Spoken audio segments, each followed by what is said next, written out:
Ja, ich wollte euch einfach mal zu mir nach Hause einladen und euch mal mein privates Aquarium zeigen. Was ich hier umgesetzt habe, ist quasi, ich liebe Holland-Aquarien und ich liebe Aquascaping.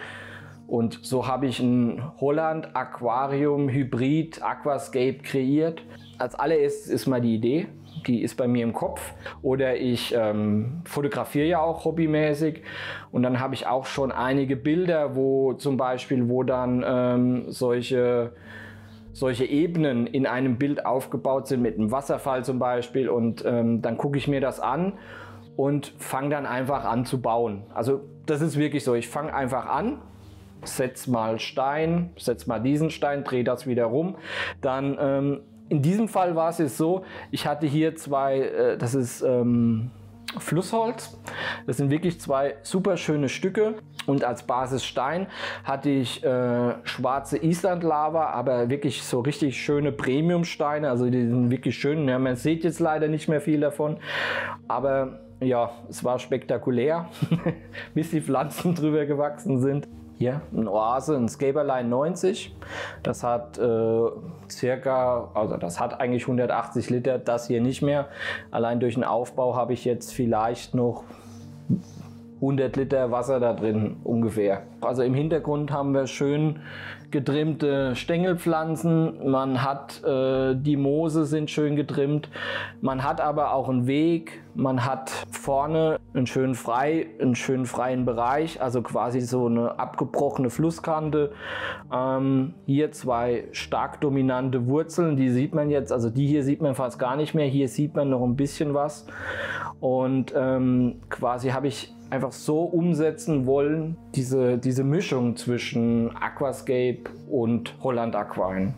Für mich war von vornherein klar, dass ich im vorderen Bereich eher so ein bisschen eine Sandfläche haben möchte, damit ich auch so damit ich die Perspektive habe. Also vorne keine Pflanzen, in der Mitte eher so mit Aufsitzer gearbeitet und dann im Hintergrund auch mit Aufsitzer, also sprich mit Moos gearbeitet und ganz im Hintergrund die Stängelpflanzen. Da dieses Aquarium ja eigentlich geplant war für einen Fotowettbewerb, habe ich das natürlich auch mit meiner Kamera und habe das auf den Fernseher gespiegelt und habe dann geguckt, wie das dann am Schluss aussehen soll und dementsprechend dann daran rumgearbeitet. Aber das geht auch nicht auf einmal. Also gerade so ein Foto-Aquascape, das ist ein Prozess.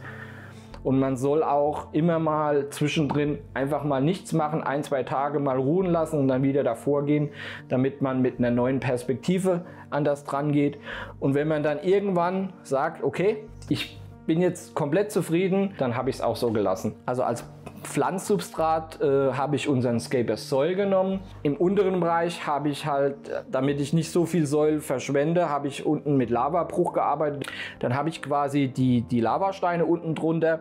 Es ist ja so, normalerweise bin ich kein Freund von sowas, aber in diesem Fall, da ich ja den Aufbau sehr hoch gewählt habe, war das kein Problem, weil ich habe ungefähr so hoch Lavasteine, aber dafür so viel Soil. Das heißt, die Pflanzen, ich weiß ja ungefähr, wie tief die Wurzeln. Das heißt, diese Pflanzen würden nie in das Lavagranulat reinwachsen, weil es ist so, Aquarienpflanzen, Wurzeln mögen eher ein anaerobes Milieu. Also und da durch die Lavasteine, durch das, wo die porös sind, ist da eine sehr starke Durchflutung und das ist für viele Aquarienpflanzen auch wachstumshemmend. Und aus dem Grund muss man da, wenn man das so macht, schon die richtigen Pflanzen nehmen, die nicht komplett, wie jetzt, wenn ich jetzt zum Beispiel eine Cryptocorin nehmen würde, die wird bis unten hin wurzeln, also bis sie nicht mehr weiterkommt. Aus diesem Grund muss man, wenn man sowas macht, auch auf die Pflanzenauswahl achten. Da ich hier sehr große und viele Wurzeln drin habe, habe ich mich das erste Mal auch für einen Darkstart entschieden. Über das Thema Darkstart, da wird es noch von uns ein gesondertes Video geben. Ich war am Anfang skeptisch, dann habe ich einfach Wasser rein, Filter angeschlossen und hab's einfach mal 4 oder 5 Wochen einfach nur laufen lassen. Einmal die Woche ein Wasserwechsel, kein Licht, alles.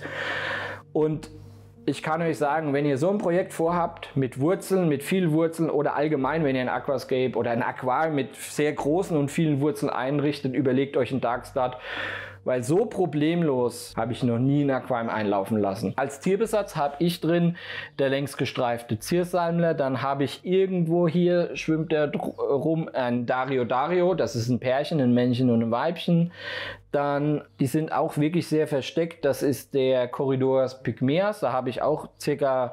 25 Tiere drin. Also so ein Aquarium ist auf keinen Fall was für Einsteiger. Es ist auch für Fortgeschrittene schon schwierig, also man muss da schon wirklich ein sehr ambitionierter Aquarianer sein. Man muss verstehen, wie die Pflanzen wachsen, man muss mit den Nährstoffen umgehen können, also sprich Düngung, was ich da machen muss, wenn das passiert.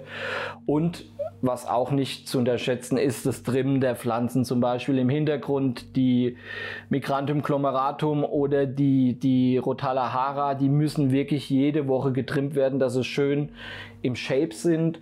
Dann hier habe ich das Recardia-Moos, hier und hier habe ich Recardia-Moos, Physidens-Moos, Christmas-Moos.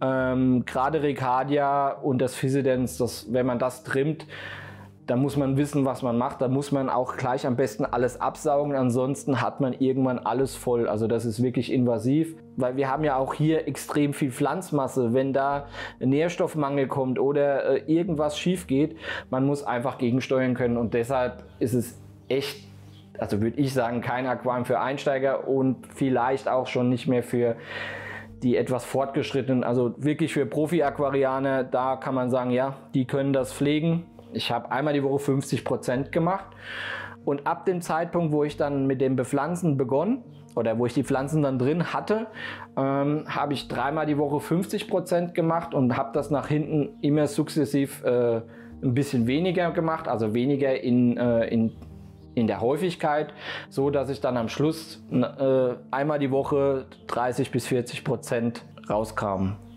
Warum habe ich am Anfang mehr Wasserwechsel gemacht? Ich habe ja auch gesagt, ich habe jetzt hier ein Soil verwendet und Soil zieht dem Wasser Carbonathärte. Und ich wohne in einer Region mit sehr weichem Wasser. Und damit wir meinen pH-Wert nicht komplett abrauschen, was ja auch nicht gut für die Pflanzen ist, gerade am Anfang, habe ich lieber öfters Wasserwechsel gemacht mit größerer Menge. Und das, wie ich ja eben schon gesagt habe, langsam dann quasi ausgeschlichen. Und jetzt mache ich einmal die Woche einen Wasserwechsel, 30 bis 40%. Zu dem Wasserwechsel, also zu dem Frischwasser, gebe ich unser Aquaelixier dazu, das ist ein Wasseraufbereiter. Und natürlich noch das Vitalelixier, damit die Tiere auch gut mit Vitaminen versorgt werden und schön gesund bleiben. Verdunstetes Wasser fülle ich natürlich mit Osmosewasser nach. Jetzt kommt noch natürlich für mich der spannendere Teil, sind die Pflanzen. Natürlich CO2, also so ein Aquarium geht nicht ohne CO2 und Mikro- und Makronährstoffe. Das heißt, einmal unser Mikrodünger habe ich, also ich dünge täglich.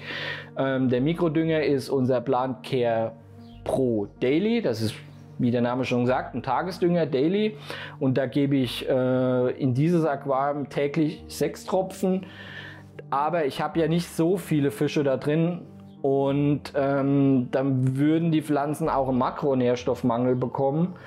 Und aus dem Grund gebe ich jeden Tag hier nochmal 3 ml NPK dazu. Ihr könnt ja sehen, also das keine Algenprobleme und die Pflanzen sind in einer super Kondition, die Farben sind super, alles schön grün, keine Mangelerscheinung. Also funktioniert das auch tadellos. So, das war jetzt eine kleine Vorstellung von meinem privaten Aquarium. Ich hoffe, es hat euch gefallen. Wenn ihr irgendwelche Fragen habt, irgendwas wissen wollt zu diesem Aquarium oder allgemein zum Thema Aquascaping, schreibt es in die Kommentare. Ich versuche alle Kommentare zu beantworten. Natürlich nicht vergessen, die Glocke zu drücken, unseren Kanal zu abonnieren und schaut auch gerne bei uns auf Facebook und Instagram vorbei. Bis zum nächsten Mal. Ciao.